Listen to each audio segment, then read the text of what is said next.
নমস্কার। Thumbnail title দেখে আপনারা বুঝতেই পাচ্ছেন ভিডিওটা কতটা গুরুত্বপূর্ণ।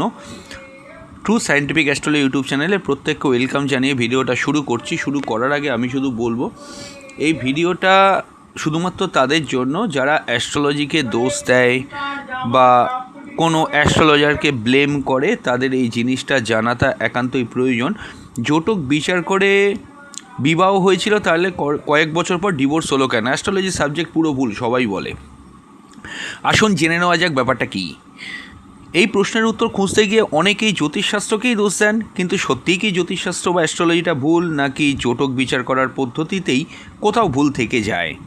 দেখুন, একটা কথা আমি কিছুদিন আগে আমরা একটা ভিডিও সবাই মিলেই করেছিলাম। আমাদের চ্যানেলে যারা মেম্বার আছে, প্রত্যেকেই চ্যানেলে যারা সদস্য আছে, তারা সবাই মিলে একটা ভিডিও ঠিক করেছিলাম। সেখানে একটা কথা বলেছিলাম যে অ্যাস্ট্রোলজার ভুল হতে পারে, অবশ্যই অ্যাস্ট্রোলজি সাবজেক্টটা ভুল নয়, এই কথাটা কিন্তু আমরা উল্লেখ করেছিলাম। তো সেটা ধরেই প্রথমেই আমি বলবো, অ্যাস্ট্রোলজার ভুল অবশ্যই হতে পারে, অ্যাস্ট্রোলজি সাবজেক্ট কিন্তু কখনোই ভুল নয়।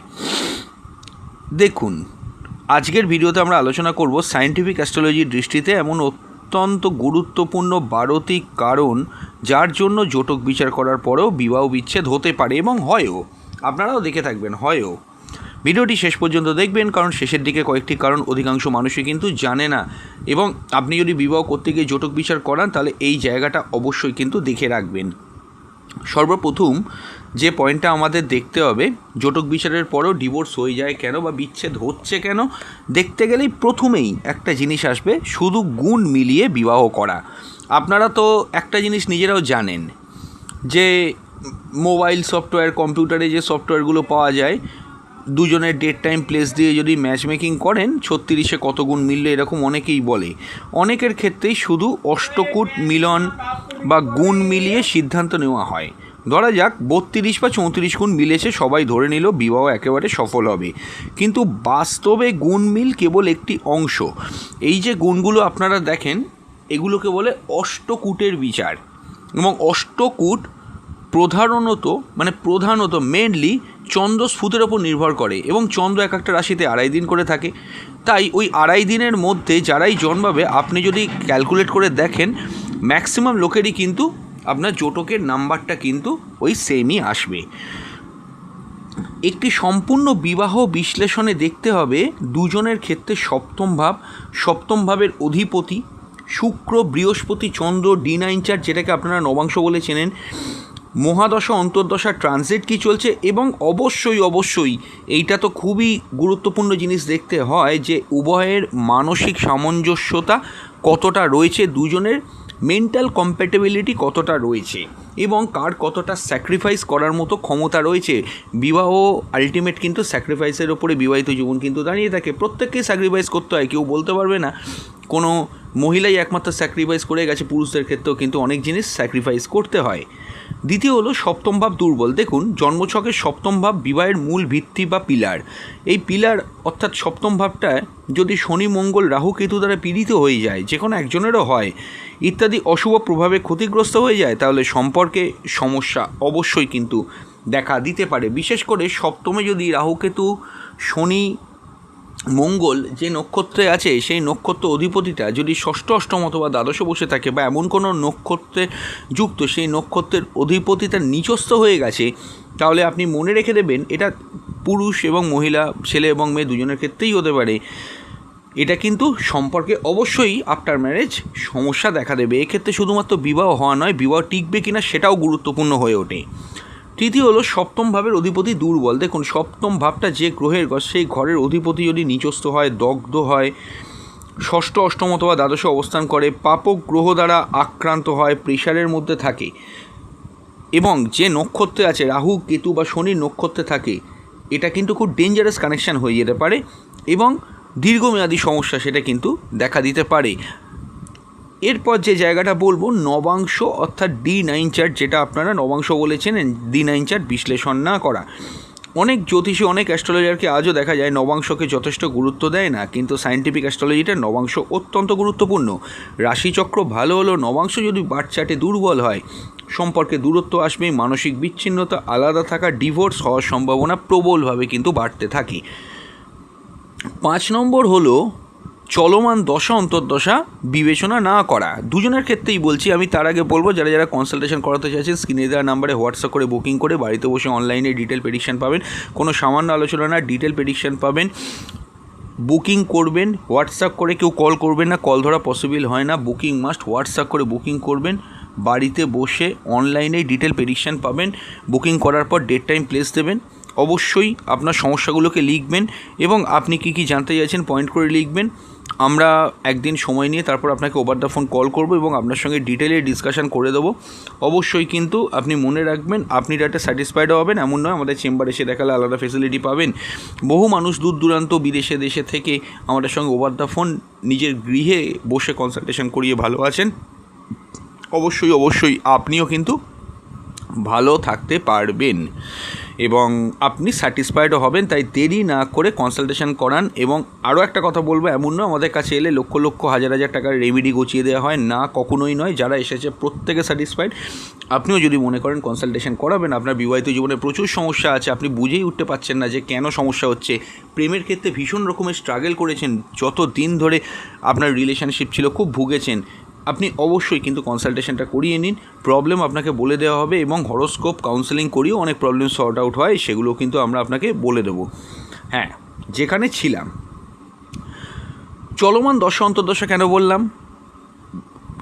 দেখুন, অনেক সময় জন্মছক কিন্তু ভালো থাকে, কিন্তু বিবাহের সময় যদি চলতে থাকে, মানে আপনি যখন বিবাহ করতে যাবেন বা বিবাহ দিতে যাবেন আপনার সন্তানের বা কারুর, তখন যদি রাহুর মহাদশা, কেতুর মহাদশা, শনির মহাদশা, ষষ্ঠ বা অষ্টম ভাব সম্পর্কিত দশা অন্তর্দশা চলে, তাহলে সম্পর্কে কিন্তু চাপ বাড়তে পারে।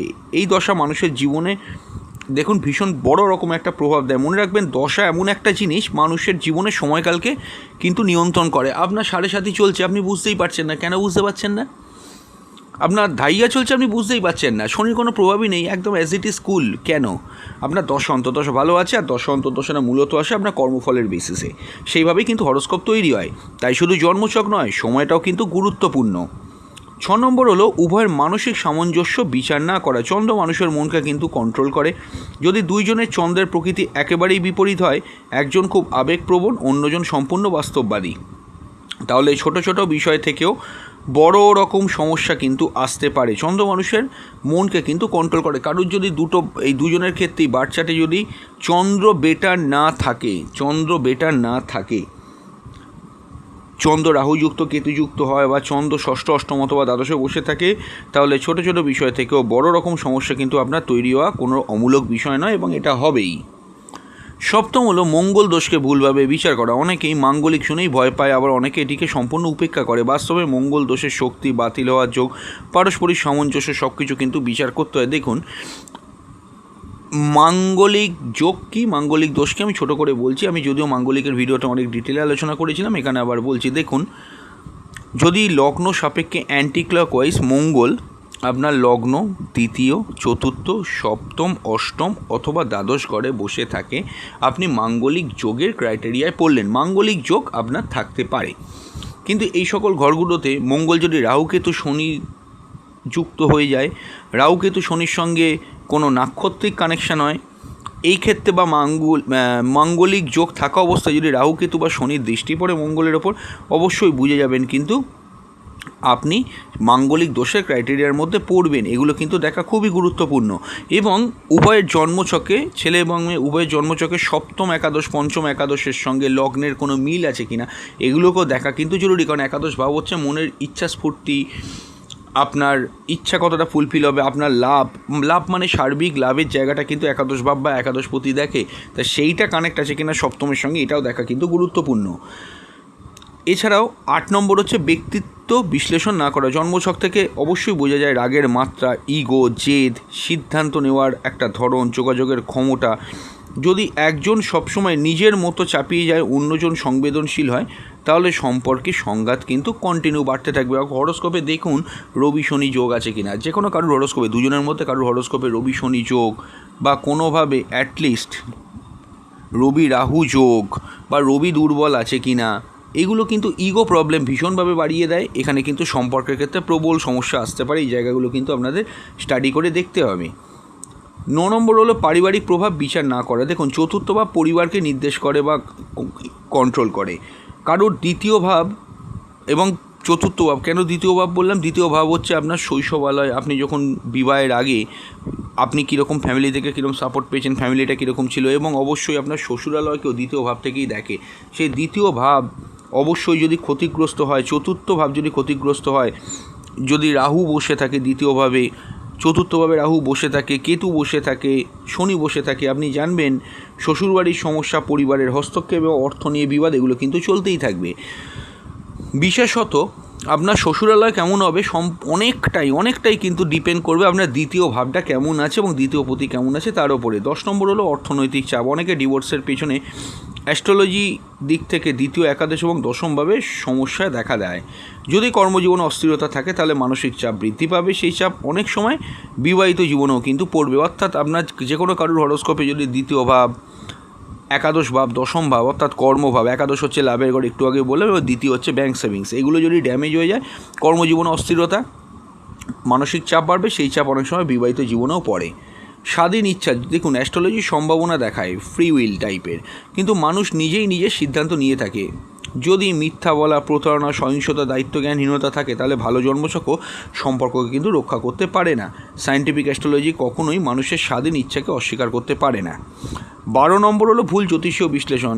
সবচেয়ে বড় কারণগুলোর একটি, যদি জন্ম সময় ভুল হয়, বিশ্লেষণ অসম্পূর্ণ হয়, খুব হুড়োহুড়ি করে কেউ দেখে জন্মছক, শুধু গুণ মিল দেখা হয়, নবাংশ না দেখা হয়, দশবিচার করা না হয়, তাহলে কিন্তু সিদ্ধান্ত ভুল হতে পারে। তাই অভিজ্ঞ গবেষণা ভিত্তিক বিশ্লেষণ অত্যন্ত গুরুত্বপূর্ণ। আছে আরও একটা কথা বলি, যখন বিবাহ হচ্ছে তখন আপনার লগ্ন সপ্তমে রাহু কেতু অ্যাক্সিস চলছে, লগ্ন সপ্তমে শনির প্রভাব চলছে, সপ্তম পতি যে নক্ষত্র আছে সেই নক্ষত্রের ওপর দিয়ে রাহু কেতু শনি পাস করছে, আপনার সাড়ে সাথী চলছে, আপনার ঢাইয়া চলছে, এমন কোনো দশ অন্তর্দশা চলছে যেগুলো ষষ্ঠ, অষ্টম অথবা দ্বাদশ অধিপতির কোনো নিচস্থ গ্রহে দশ অন্তর্দশা চলছে, এই রকম ক্ষেত্রে কিন্তু যথেষ্ট মাত্রায় আফটার ম্যারেজ সমস্যা আসবে।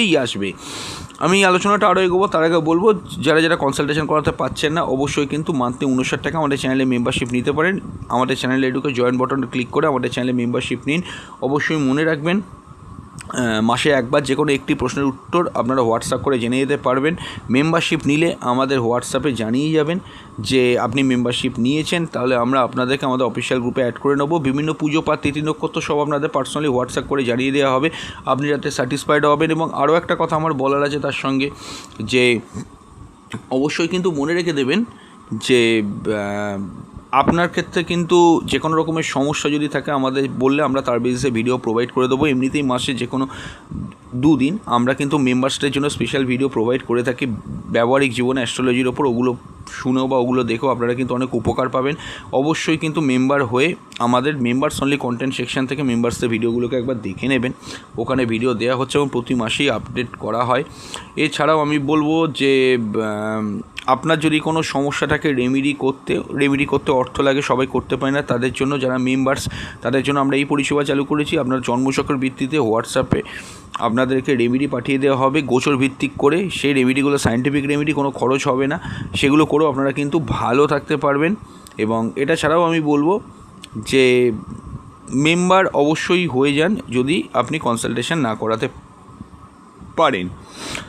মেম্বার হলে হোয়াটসঅ্যাপ করে একবার জানিয়ে যাবেন। হ্যাঁ, তাহলে এতগুলো জিনিস আমাদেরকে কিন্তু জন্মছক বিচার করার আগে কিন্তু অবশ্যই দেখতে হয়। দেখুন, মনে রাখবেন অ্যাস্ট্রোলজি কখনোই 100% নিশ্চয়তা দেয় না, একটা সম্ভাবনা দেখাতে পারে, প্রবণতা এবং সময় সম্পর্কে আপনাকে ধারণা দিতে পারে। সফল বিবাহ নির্ভর করবে পারস্পরিক সম্মান, বিশ্বাস, যোগাযোগ, দায়িত্ববোধ, মানসিক পরিপক্কতা এবং সঠিক সময় সঠিক সিদ্ধান্তের উপর। দেখুন, এগুলোর প্রতিকার কি করা যায় না? যদি কোনো প্রবলেম থাকে, একটা কমন প্রশ্ন, দুজনেরই দুজনকে পছন্দ কিন্তু দেখা যাচ্ছে জোটকে মিল হচ্ছে না, কী করা যেতে পারে? এগুলোর প্রতিকার হয়? হ্যাঁ, প্রতিকার হয়। কিছুটা গ্রহ নক্ষত্রের প্রতিকার 50% আর 50% আপনাদের দুজনকেই পরিবর্তিত হতে হবে। দুজনের জন্মছক দেখে কোথায় কোথায় সমস্যা আসতে পারে সেগুলোকে স্টাডি করে জাজ করে আপনাদেরকে বলে দেওয়া হবে যে আপনারা এই জায়গাগুলো থেকে আপনারা এইভাবে চলুন। ধরুন কারোর ইগো সমস্যা বেশি, ইগো কমাতে বলা হবে, বা মনে করুন কারোর অতিরিক্ত মাত্রায় রাগ হয়, রাগটাকে একটু কমাতে বলা হবে, বা কেউ মনে করুন অর্থের দিকে অতিরিক্ত উচ্চাকাঙ্ক্ষী, তাকে একটা লিমিটের মধ্যে থাকতে বলা হলো। এগুলোই কিন্তু জোটক বিচার। এমন নয় যে গুণ মিলছে, কত গুণ মিলছে না তার উপর বিবাহ ঠিক হবে। একটা জিনিস আরও বলে দিই, যদি গুণ নাও মেলে তাহলেও যে আপনাদের বিবাহ হবে না বা হওয়া উচিত নয় এরকমও কিন্তু কোনো ব্যাপার নেই। সেই জন্যই বলছি জন্মছকটা পুরো স্টাডি করার প্রয়োজন আছে। আর অবশ্যই কিন্তু মোবাইল বা কম্পিউটার সফটওয়্যারের ওপর পুরোপুরি কিন্তু ডিপেন্ড করবেন না। আমি বলছি না যে সেটা পুরো ভুল, কিন্তু অ্যাস্ট্রোলজারদের কথাও সঠিকভাবে সঠিক সময় জানাটা কিন্তু খুব দরকার। অবশ্যই কিন্তু জটক বিচার করে নেবেন। আজকে আমরা জানলাম জটক বিচার করে ডিভোর্স হওয়ার প্রধান কারণগুলো হলো শুধু গুণ মিলের উপর নির্ভর করা, সপ্তম বা সপ্তম অধিপতি দুর্বলতা, নবাংশের বিশ্লেষণের অভাব, চলমান দশা উপেক্ষা করা, ট্রানজিটগুলো উপেক্ষা করা, মানসিক অসামঞ্জস্যতা তৈরি করা, মঙ্গল দোষের ভুল বিচার, পারিবারিক ও আর্থিক চাপ, স্বাধীন ইচ্ছা ও আচরণগত সমস্যা এবং অসম্পূর্ণ জ্যোতিষীয় বিশ্লেষণ। আচ্ছা, আর একটা কথাও বলি, যদি নবাংশের সপ্তম ভাবের ওপর দিয়ে শনি, রাহু বা কেতু ট্রানজিট করে তখনও কিন্তু বিবাহ রিস্কি হয়ে যায়। তাই বিবাহের আগে শুধুমাত্র কত গুণ মিলেছে এই প্রশ্ন না করে সম্পূর্ণ জন্মছক বৈজ্ঞানিকভাবে বিশ্লেষণ করান। আপনার পছন্দ মতো অ্যাস্ট্রোলজারের কাছে করতে পারেন না, যদি মনে করেন আমাদের কাছে করবেন, স্ক্রিনে দেওয়া নাম্বারে হোয়াটসঅ্যাপ করে বুকিং করলে অবশ্যই কিন্তু আমরাও আপনাকে ম্যাচ মেকিং করে দেবো। আচ্ছা, আমি অবশ্যই বলবো যারা যারা হাজব্যান্ড ওয়াইফের মধ্যে প্রবল সমস্যার মধ্যে রয়েছেন তারা অবশ্যই কিন্তু গৌরীশঙ্কর রুদ্রাক্ষ ধারণ করতে পারেন দুজনেই। এই ভিডিওর নিচে বাঁ দিকে সেই প্রোডাক্টের লিঙ্ক দিয়ে দিচ্ছি, আপনারা অবশ্যই ওখান থেকে কিন্তু দেখে নেবেন এবং ক্রয়ও করে নেবেন। ভালো কোয়ালিটি গৌরীশঙ্কর রুদ্রাক্ষ আমার কাছে অনেকেই চেয়েছিল, আমি একটা লিঙ্ক দিয়ে দিলাম। আপনারা যদি মনে করেন অবশ্যই কিন্তু ক্রয় করে নেবেন এবং ক্রয় করে নিলে আমাদেরকে হোয়াটসঅ্যাপ করে জানাবেন যে আপনি ক্রয় করেছেন। আমরা তাহলে বলে দেবো আপনাদেরকে কীভাবে ওটা মেনটেন করবেন, কীভাবে ওটা ধারণ করবেন, সব পদ্ধতিগুলো আমরা আপনাকে হোয়াটসঅ্যাপ করে জানিয়ে দেবো। কিন্তু হ্যাঁ, ওই লিঙ্কে ক্লিক করে কিনতে হবে, যে লিঙ্কগুলো আমি এখন ভিডিওর নিচে দিয়ে দিচ্ছি। কারণ মনে রেখে দেবেন, অন্যান্য জায়গা থেকে কিনলে কিন্তু আমি সেটার কোনো দায়িত্ব এখানে আমরা বলতে পারবো না, কিন্তু কিছু কিছু জায়গায় ভালো আছে, ভালো কোয়ালিটির স্বল্প মূল্যে পাওয়া যায়। ফ্লিপকার্টের লিঙ্ক আমি দিয়ে দিলাম, আপনারা একটু দেখে নেবেন। ভিডিওটি যদি আপনার ভালো লেগে থাকে তাহলে একটি লাইক করুন, শেয়ার করুন আপনার বন্ধু পরিবারের সঙ্গে। আপনি যদি সায়েন্টিফিক অ্যাস্ট্রোলজি সম্পর্ক, বিবাহ, কেরিয়ার, অর্থ, স্বাস্থ্য, গবেষণা ভিত্তিক জ্যোতিষ সম্পর্কে আরও নির্ভুল তথ্য পেতে চান তাহলে ট্রু সায়েন্টিফিক অ্যাস্ট্রোলজি চ্যানেলটি নতুন হলে সাবস্ক্রাইব করুন এবং বেল আইকন চাপতে ভুলবেন না। আপনার মতামত বা প্রশ্ন কমেন্টে লিখে জানাবেন। আগামী ভিডিওতে আবার দেখা হবে। নমস্কার।